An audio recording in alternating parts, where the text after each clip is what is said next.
করা হবে না। ইন্না লিল্লাহি ওয়া ইন্না ইলাইহি রাজিউন। আল্লাহ রাব্বুল আলামিন বলেন, লান তানফাকুম আরহামাকুম ওয়ালা আওলাদুকুম ইয়াউমাল কিয়ামাহ। কিয়ামতের দিন তোমাদের আত্মীয়-স্বজন, তোমাদের সন্তান সন্ততি তোমাদের জন্য কিছু মাত্র কাজে লাগবে না। ইয়াউমা ইয়াফিরুল মারউ মিন আখিহি ওয়া উম্মিহি ওয়া আবিহি ওয়া সাহিবাতিহি ওয়া বানিহি। সেদিন মানুষ তার ভাই, মা বাপ, স্ত্রী ও সন্তান থেকে পলায়ন করবে। সেদিন প্রত্যেকে নিজ নিজ অবস্থায় পতিত হয়ে যাবে। পিতা তার সন্তানকে পরিচয় দেবে না, মা তার সন্তানকে চিনবে না, সন্তান তার মাকে চিনবে না। মানুষগুলি দৌড়াতে থাকবে, পালাতে থাকবে, কেউ কারো সাহায্য সেদিন করতে পারবে না। আমার প্রিয় ভাইয়েরা, সেই কিয়ামতে আল্লাহ পাক আমলনামা আল্লাহর আদালতে মানুষের সামনে পেশ করা হবে। পার্থিব জীবনে মানুষ যা কিছু করেছে কোন জিনিস লুকায় রাখতে পারবে না, সব প্রকাশ পেয়ে যাবে। কিয়ামতের পূর্বেই আল্লাহ রাব্বুল আলামিন সব কিছুকে রেকর্ড করে রেখেছেন। আবারও বলছি, আল্লাহ পাক কোনো কিছু গোপন রাখেন নাই। কিভাবে রেকর্ড করছেন? وَكُلَّ إِنسَانٍ أَلْزَمْنَاهُ طَائِرَهُ فِي عُنُقِهِ وَنُخْرِجُ لَهُ يَوْمَ الْقِيَامَةِ كِتَابًا يَلْقَاهُ مَنشُورًا। প্রত্যেকের ভালো মন্দ কর্মলিপি আমি তার গলায় ঝুলাই দিছি। আমি তার জন্য কিয়ামতের দিন একটি কিতাব ওপেন করে দেব, গলায় ঝুলানো আছে। আজ বিজ্ঞানীরা আবিষ্কার করেছে মানুষের শরীরের মধ্যে ডিএনএ এর কথা। এই ডিএনএ এর মধ্যে সে কেমন হবে, তার প্রজ্ঞা, তার মেধা ইত্যাদি সবকিছু ওর মধ্যে ডিএনএ এর ভিতরে বিজ্ঞানীরা খুঁজে পাচ্ছে। আল্লাহ পাক মানুষের গলায় একটা টেপ রেকর্ডার লাগাই দিয়েছেন। সুবহানাল্লাহ বলেন।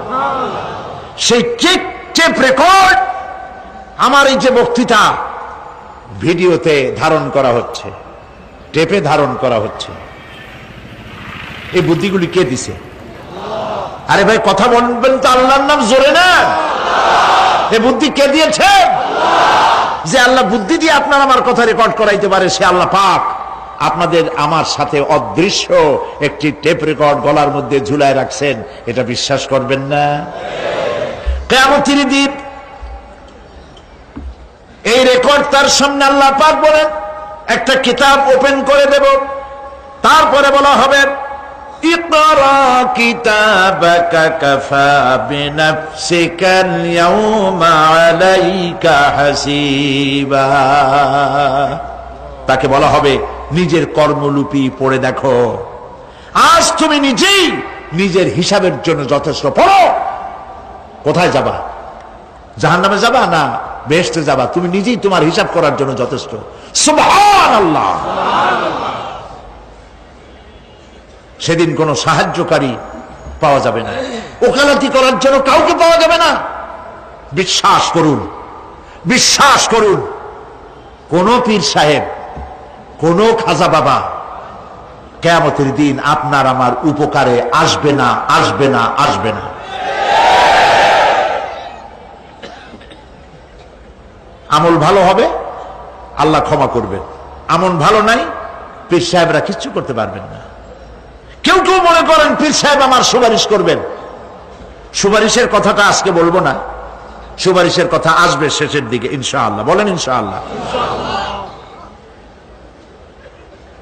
মনে করা হয় যে পীর সাহেবরা আমাদেরকে সুপারিশ করবেন। কিয়ামতের দিন আপনারাই দেখবেন ওনাদের সুপারিশ কে করে। যাদেরকে বলা হয় ওলিউল্লাহ, তারা আল্লাহর দৃষ্টিতে আদৌল্লাহ কিনা আপনার আমার জানা নাই। তার আমল কেমন আপনি জানেন না, বাইরের দৃশ্যটাই শুধু দেখেন। ওনার বউ বলতে পারবেন উনি খাঁটি পীর না ধান্দাবাজ। ওনার গ্রামের লোক বলতে পারবে।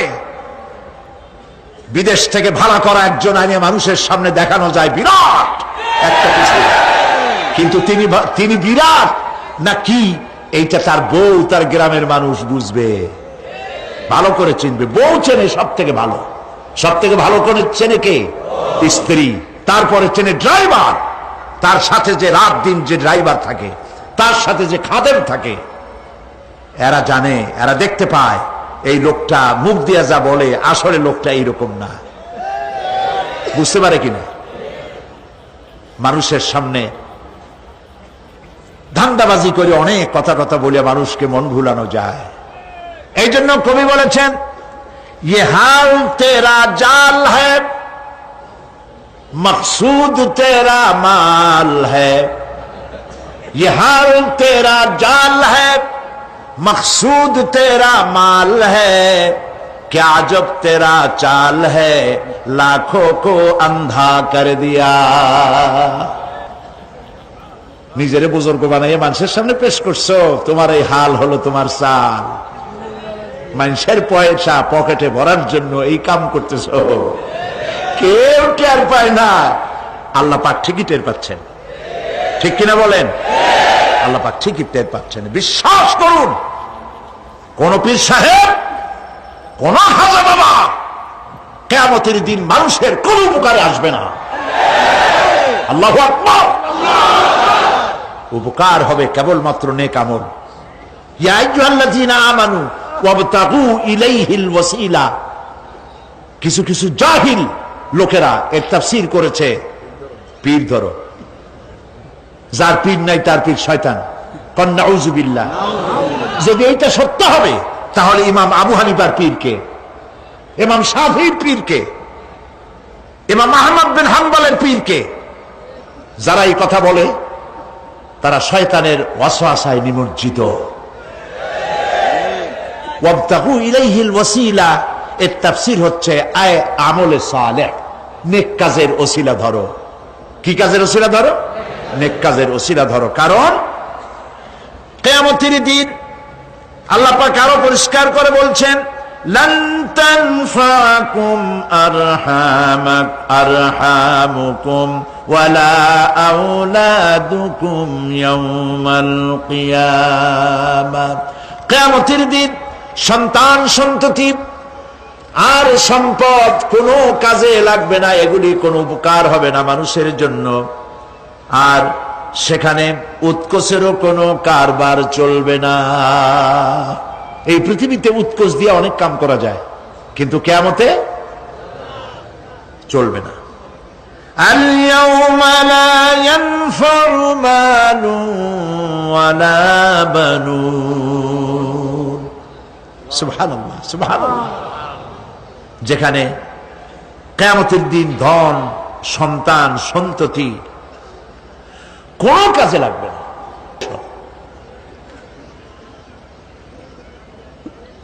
ইয়া বুনাইয়া বলেছে বলে মনে করার কোনো কারণ নাই যে যাকে তিনি নসিহত করছেন তিনি শিশু, তিনি খোকা।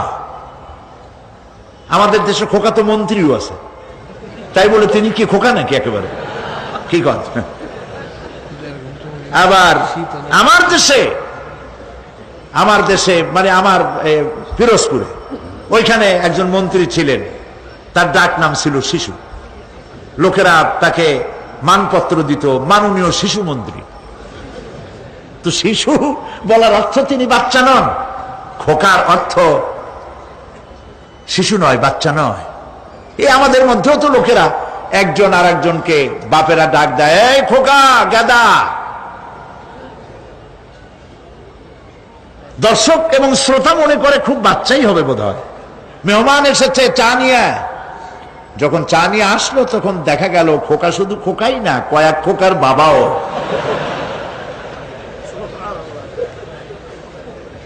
হযরত লোকমান যে নসিহত তার ছেলেকে করেছেন, বোঝার কোনো কারণ নাই যে তিনি ছোট। ছোট হলে এত বড় নসিহত বাচ্চাকে করা যায় না। তিনি যে নসিহত করেছেন তার লোড অনেক বেশি। কি নসিহত? হযরত লোকমান নসিহত করছেন, ইয়া বুনাইয়া ইন্নাহা ইন তাকু মিসকালা হাববাতিন মিন খারদালিন। ও আমার কলিজার টুকরা সন্তান, কোন জিনিস রেণুকার মতো, সরিষার দানার চাইতেও অনেক ছোট, ছোটর চাইতেও ছোট, পরমাণুর মতো ছোট্ট একটি জিনিস যদি ফাতাকুন ফি সাখরাতিন, যদি তা কোনো প্রস্তর খণ্ডের মধ্যে যদি আত্মগোপন করে থাকে, কোন মরুভূমির মধ্যে যদি হারিয়ে যায়, আও ফিস সামাওয়াতি, অথবা অন্তরিক্ষে কোন গ্রহ অভ্যন্তরে যদি লুকিয়ে যায়, অথবা সেটা যদি আও ফিল আরদে, অথবা জমিনের কোন পরতে যদি লুক্কায়িত থাকে, ইয়াতি বিহাল্লাহ, আল্লাহ রাব্বুল আলামিন একটি সরিষার 1000 ভাগের 1 ভাগ, একটি কণাও যদি হারায় যায় অন্তরিক্ষে, মহাশূন্যে, সমুদ্রের তলদেশে, মাটির কোন পরতে, আল্লাহ পাক অবশ্যই কিয়ামতে তা উপস্থিত করবেন। আল্লাহু আকবার। ইন্নাল্লাহা লতীফুন খাবীর, তিনি সূক্ষ্মদর্শী। সুবহান। আপনি যাবেন ট্রেনে করে ঢাকা, পাহাড়তলী রেল স্টেশন, এখনো আছে না পাহাড়তলীতে? পাহাড়তলী রেল স্টেশন, ওয়েটিং রুমে গিয়ে বসছেন, ওইটা আপনার বাড়ি না, ট্রেন আসতে চলে যেতে হবে, ঠিক কিনা? এই জন্য পৃথিবী, প্রিয় ভাই, সব থেকে বেশি মূল্য দিতে হবে দুনিয়ার না আখিরাতের। বলেন সবাই, কোনো লাভ নাই। আল্লাহ রাব্বুল আলামিন বলেন, আপনাদের শীত লাগতেছে নাকি বেশি? তাড়াতাড়ি শেষ, কোনো লাভ নাই, কবরটা খালি পড়ে থাকবে। প্রিয় ভাই, দারুণ শীত পড়েছে, মানুষ মরে যাচ্ছে, অনেক মানুষ এবার মারা গেছে শীতে। আল্লাহর কাছে আমরা বলবো, আল্লাহ তুমি দয়া করে শীত যেটুক না হলে হয় না, তুমি সেইটুক দাও, শান্তি হিসাবে দাও, রহমত হিসেবে দাও, জহমত হিসেবে আমাদেরকে তুমি দিও না। বলি আমিন। প্রিয় ভাই,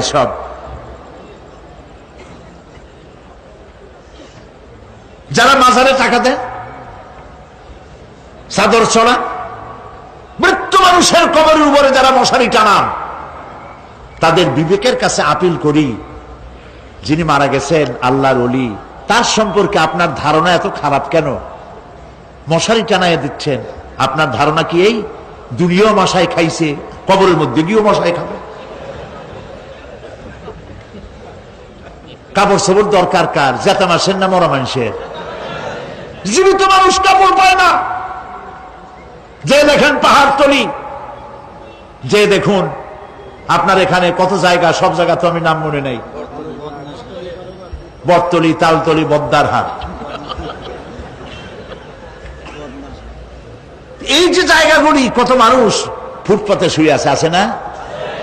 আহারে, আপনার স্ত্রীর কত শাড়ি আলমারি ভরা, ব্যবহারও করে না, বছরের পর বছর ওখানে নষ্ট হয়ে যাচ্ছে। 10টা শাড়ি বাইর করিয়া অনাথিনী মেয়ে লোকদের গায়ে দিয়ে দেন। মাজারে টাকা দিলেন, চাদর দিলেন, যারা রাস্তার উপরে যারা কেনই গায়ে দিয়ে থাকে, আগুন পোহায়, একটু চাদর নাই, ওদের একটা কাপড় কিনে দেন। প্রিয় ভাই, দিল্লির সম্রাট শাহজাহান, তিনি তাজমহল তৈরি করেছিলেন। তদানীন্তন বাজারে 20 কোটি টাকা খরচ করে 20 বছর ধরে প্রচেষ্টা করে 22,000 শ্রমিক লাগাইয়া তাজমহল বানিয়েছিলেন। জানেন কেন ইতিহাস?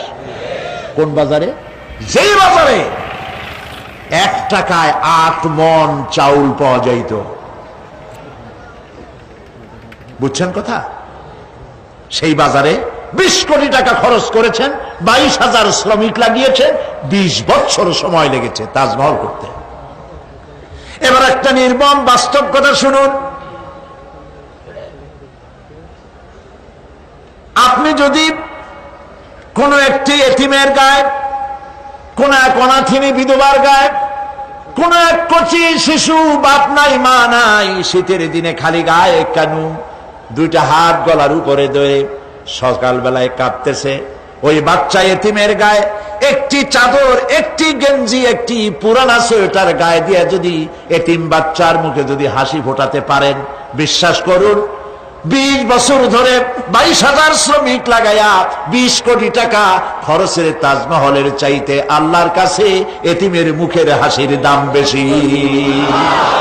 আখিরাতে আমাদের সকলকে উঠতে হবে, সেখান থেকে কেউ আমরা কি বাঁচতে পারবো না, উঠতে হবে সবাইকে। অনেক লম্বা আলোচনা করব না, এখন শেষ করে দেই, বাকি কথা কালকে বলবো ইনশাআল্লাহ। বলেন ইনশাআল্লাহ। তবে আরো 2টা আয়াত আছে, না শুনলে, আরে ভাই কত জায়গায় ওয়াজ মাহফিল হয় সারা রাত, হয় না?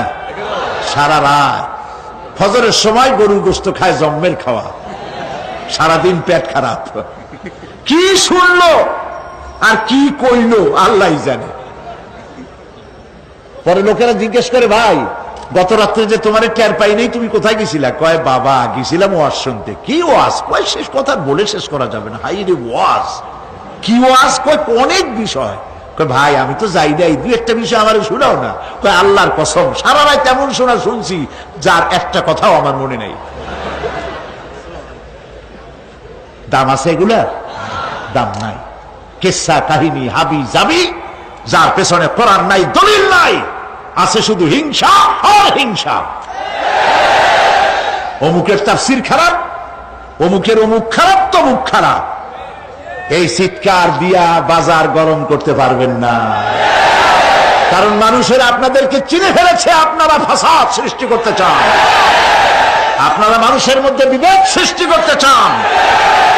এই জন্য লাখ টাকা খরচ করে মানুষ পাবেন না, মানুষ আসবে কোরআনের মহব্বতে, কোরআনের কথা শুনতে। সুবহানাল্লাহ বলো। প্রিয় ভাই সব,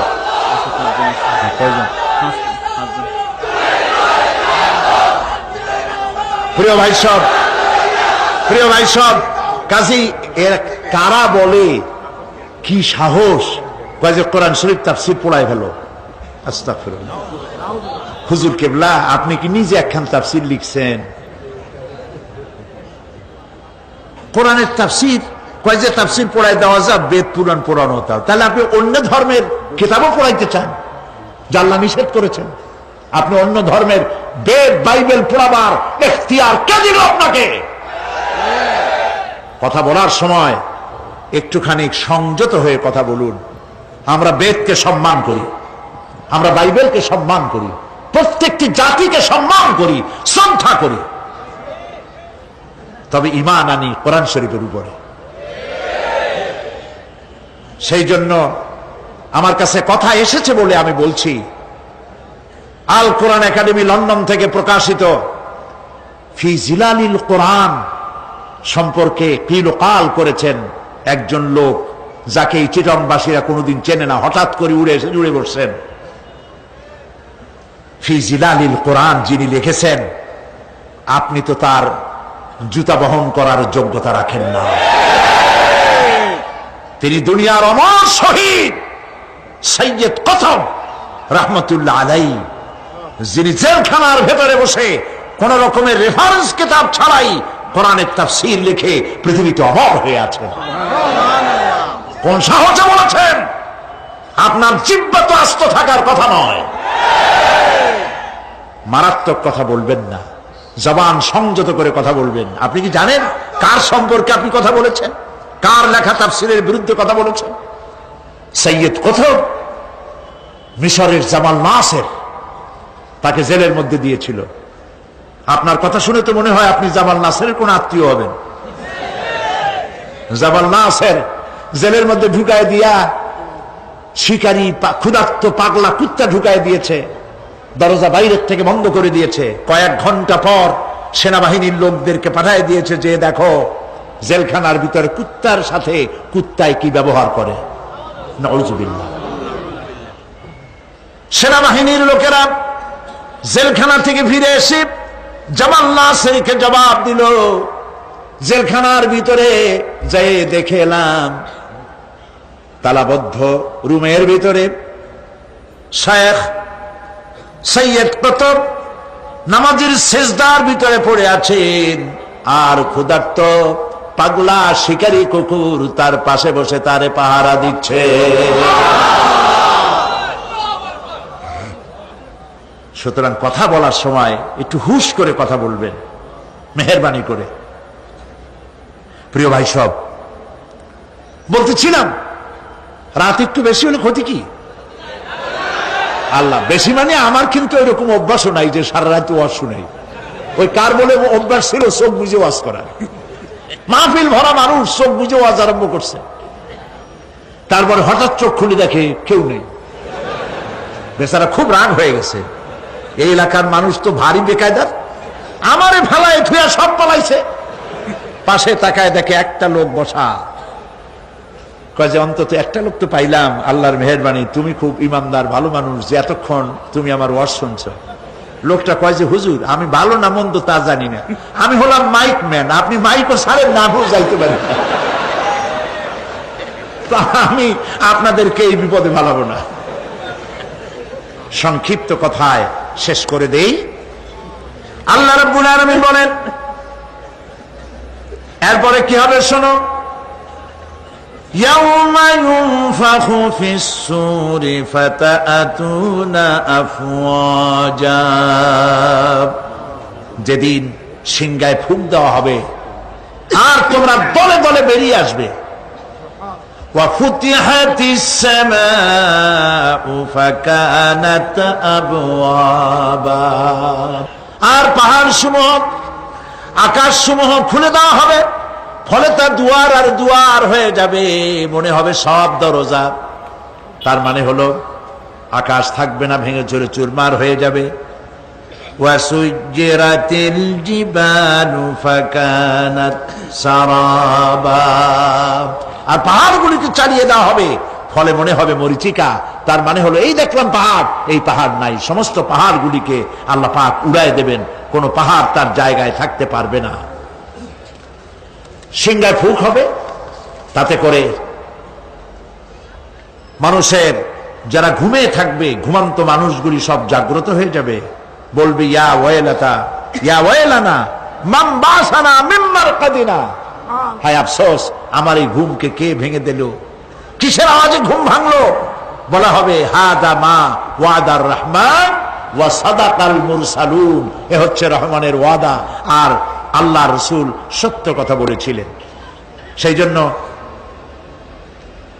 আমাদেরকে এ কথাগুলি বুঝতে হবে, সিংহায় ফুঁক হবে, সেই আওয়াজে আমাদেরকে উঠতে হবে। তারপরে আল্লাহ পাক আকাশ সমূহকে খুলে দিবেন, ফলে তা দরজার দরজায় পরিণত হয়ে যাবে, পাহাড়গুলি চালিয়ে দেওয়া হবে, সেখানে আর কিছুই থাকবে না। পাহাড়গুলো কাল ইহনিল মানফুস, এগুলি ধোনা পেঁজা তুলার মতো সব উঠতে থাকবে। সুবহানাল্লাহ। প্রিয় ভাই সব, বাকি কিয়ামতের দিন এ বললাম, এ পর্যন্ত বলা হলো বিশ্ব পরিক্রমা ধ্বংস হওয়ার ব্যবস্থা সম্পর্কে আল্লাহ পাকের কোরআনের কথাগুলি আপনাদেরকে শোনালাম। আগামীকাল ইনশাআল্লাহ কিয়ামতের, যখন কিয়ামতের ময়দান হবে, সেইখানে হাসরবাসীদের অবস্থা কি হবে, পরিণতি কি হবে, সেই বিষয়ে আলোচনা হবে ইনশাআল্লাহ। আজকের মতো শেষ, মুনাজাতের জন্য বসুন। আজ 5 জন অমুসলিম ইসলাম কবুল করার জন্য মাহফিলে হাজির হয়ে গেছে। কাছে আসুন। লা ইলাহা ইল্লাল্লাহু মুহাম্মাদুর রাসূলুল্লাহ, আল্লাহ ছাড়া কোনো ইলাহ নাই, মাবুদ নাই, মুহাম্মদ সাল্লাল্লাহু আলাইহি ওয়াসাল্লাম আল্লাহর প্রেরিত রাসূল।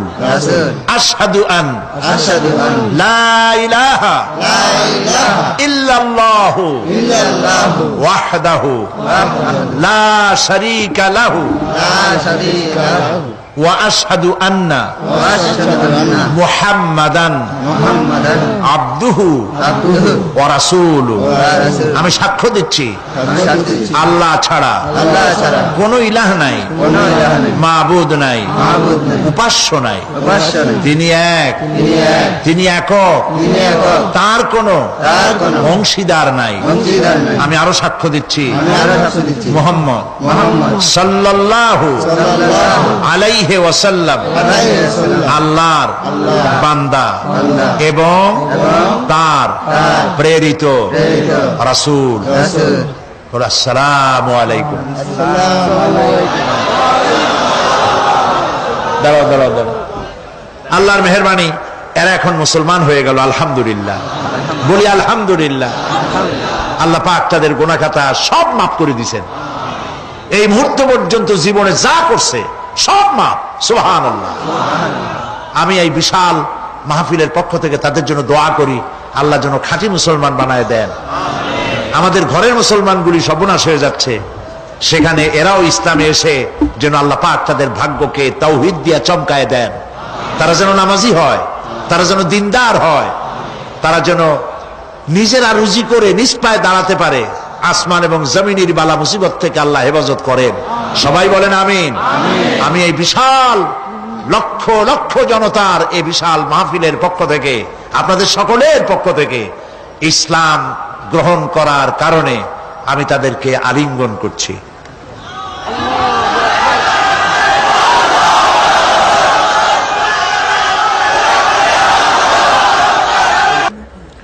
আর আমি তো মরে যাব, আজ হই আর কাল হোক, থাকবো না।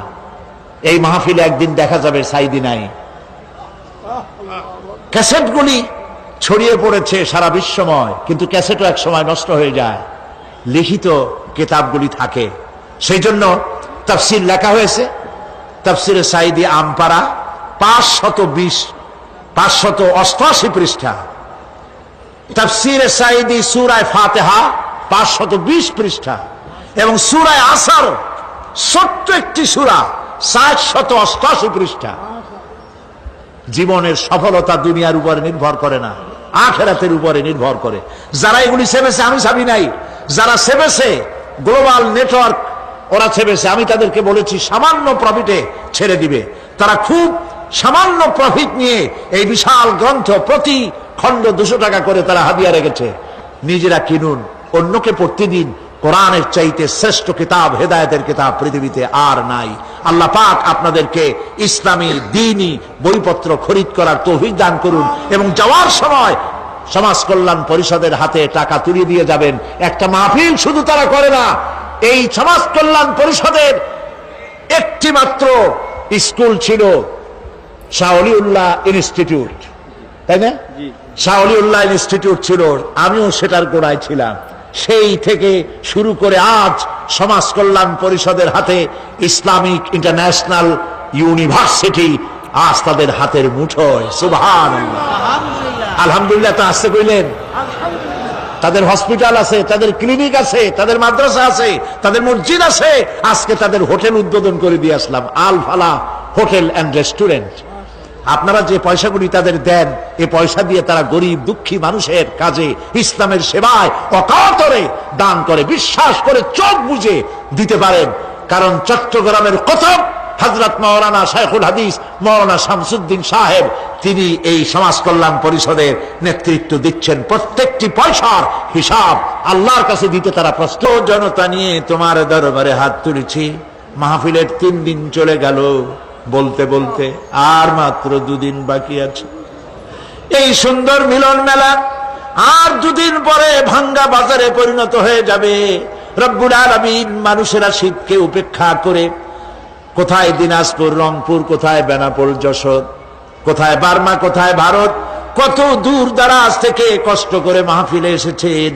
আয় আল্লাহ তাআলা দয়া করে মেহেরবানি করে আজকের এই মাহফিলকে আমাদের জন্য কিয়ামতের দিন জাহান্নাম থেকে, রব্বুল আলামিন 25 লক্ষ টাকার বাজেট করে এই মাহফিলের আয়োজন করেছে সমাজ কল্যাণ পরিষদ। ওয়াল্লাহু গানিয়্যুন ওয়া আনতুমুল ফুকারা। আল্লাহ তুমি বলেছো, রব্বুল আলামিন তোমার বান্দাদের হাত এবং তাদের দিল খুলে দাও, সমাজ কল্যাণ যেন কোনো বিভাগের কাছে ঋণগ্রস্ত না থাকে। হায় আল্লাহ তাআলা, চট্টগ্রামের তোমার ধনী ব্যক্তি গরিব ব্যক্তি যেই আছে না কেন, সকলের দিল আর মনের ভিতরে তাফসীরের মাহফিলের মহব্বত পয়দা করে দাও রব্বুল আলামিন। আমাদের যার যে রোগ আছে, ব্যাধি আছে, অসুখ আছে, তুমি মাফ করে দাও আল্লাহ তাআলা। এই মাহফিলের জন্য যারা পরিশ্রম করতেছেন তাদের তুমি কবুল করো আল্লাহ তাআলা। শীতে তোমার বান্দা বান্দীদের কষ্ট হচ্ছে আল্লাহ তাআলা, তুমি রহমান, তুমি রহিম, আর তোমার বান্দাদের কষ্ট হচ্ছে মাবুদ। তুমি দয়া করে মেহেরবানি করে আমাদের দেশে, ইউরোপ আমেরিকায় শীত দিলে সেখানে সব ধনী, তাদের অনেক শীত বস্ত্র আছে, আমার দেশের গরিব মানুষ কিচ্ছু নাই বাবু। শীতের চোটে অনেকগুলি মানুষ মারাই গেছে মাবুদ। যেটুকুন না দিলে নয়, দেওয়া উচিত। তুমি সব ভালো জানো, সেটুকুন দাও। যেটা আমাদের জন্য বোঝা হয়, কষ্ট হয়, সেটা তুমি দিও না মাবুদ। তুমি রাহমাতিল, তোমার বান্দীদেরকে আল্লাহ তুমি হাজির করে দিও, পরিবেশ ভালো রেখে দিও আল্লাহ তাআলা। আর বাকি 2 দিনের তাফসীর মাহফিলের ইন্তজাম এই সমাজ কল্যাণ পরিষদ করতে পারবে না আল্লাহ তাআলা। তুমি তোমার বান্দার বান্দীদেরকে যে পরিমাণে হাজির করো, এটা তোমার দয়া, এটা তোমার মেহেরবানি। এর পেছনে আমাদের কোনো কৃতিত্ব নাই। বিনয়ের সাথে স্বীকার করছি, সমাজ কল্যাণের কোনো কৃতিত্ব নাই, বরং এর মধ্যে প্রশংসার যেটুকুন, সবটুকুনের মালিক তুমি, আর ব্যর্থতার দায় দায়িত্ব সব আমাদের আল্লাহ। তুমি আমাদের মাফ করে দিয়ে এই মাহফিলকে হেদায়েতের জরিয়া করে দাও।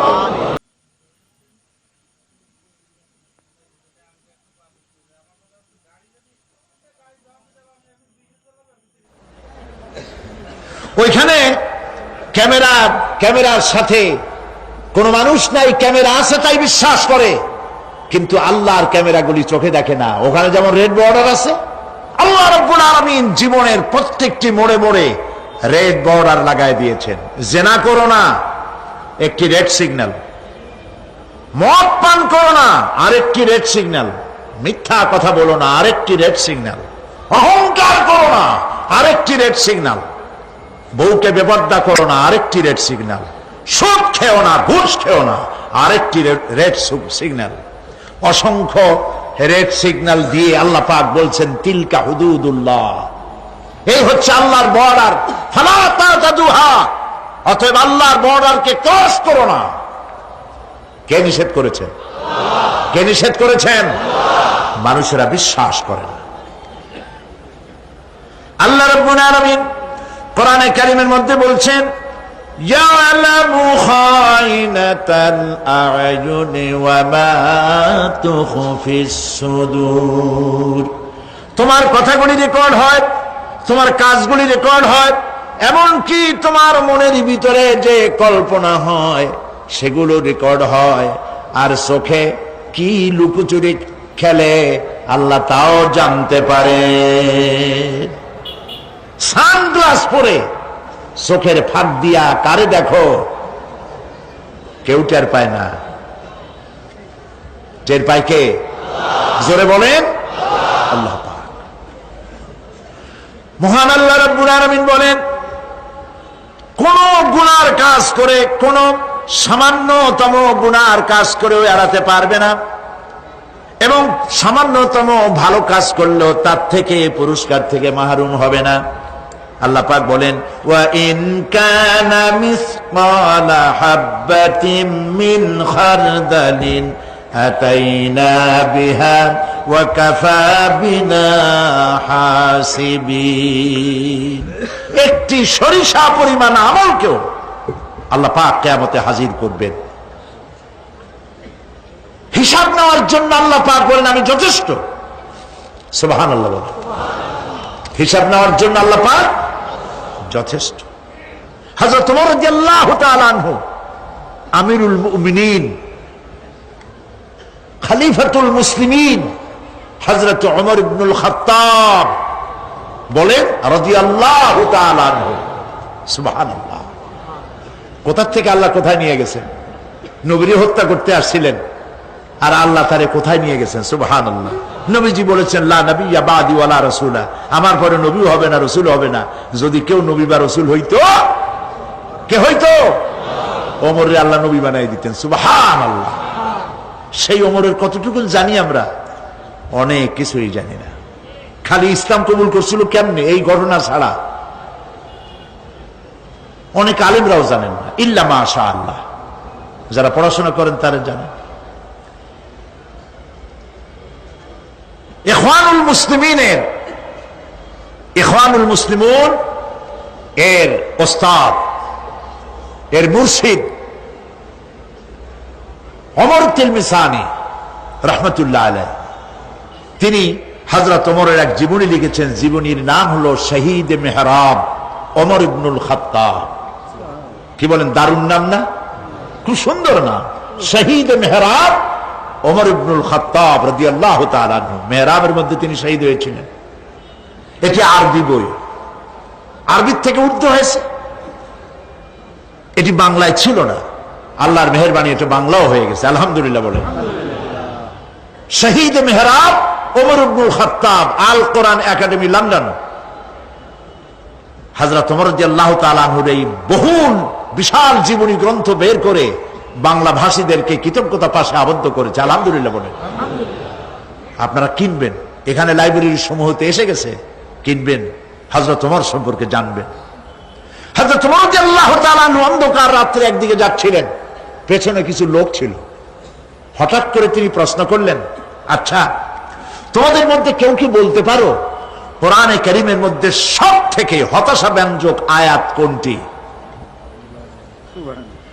অন্ধকারের ভেতরে একজনে জবাব দিলেন, ফামান ইয়ামাল মিসকালা যাররাতিন খায়রান ইয়ারাহ ওয়া মান ইয়ামাল মিসকালা যাররাতিন শাররান ইয়ারাহ।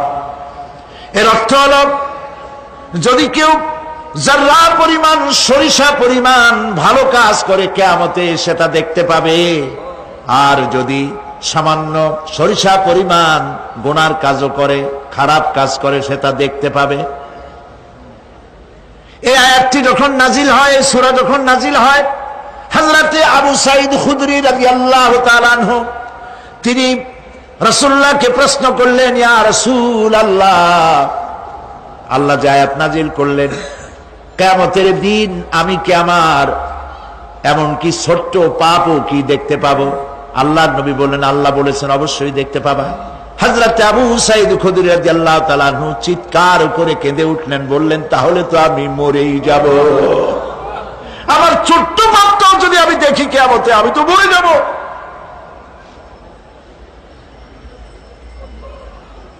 হযরত ওমর রাদিয়াল্লাহু তাআলা আনহু অন্ধকারের ভিতরে হাঁটতেছেন আর কাঁদতেছেন, হাঁটতেছেন আর কাঁদতেছেন।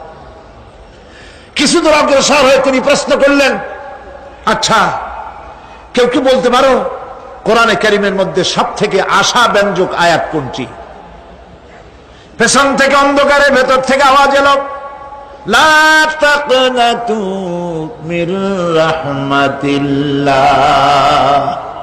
আল্লাহর রহমত থেকে, দয়া থেকে নিরাশ হয়ে যেও না, হতাশ হয়ে যেও না।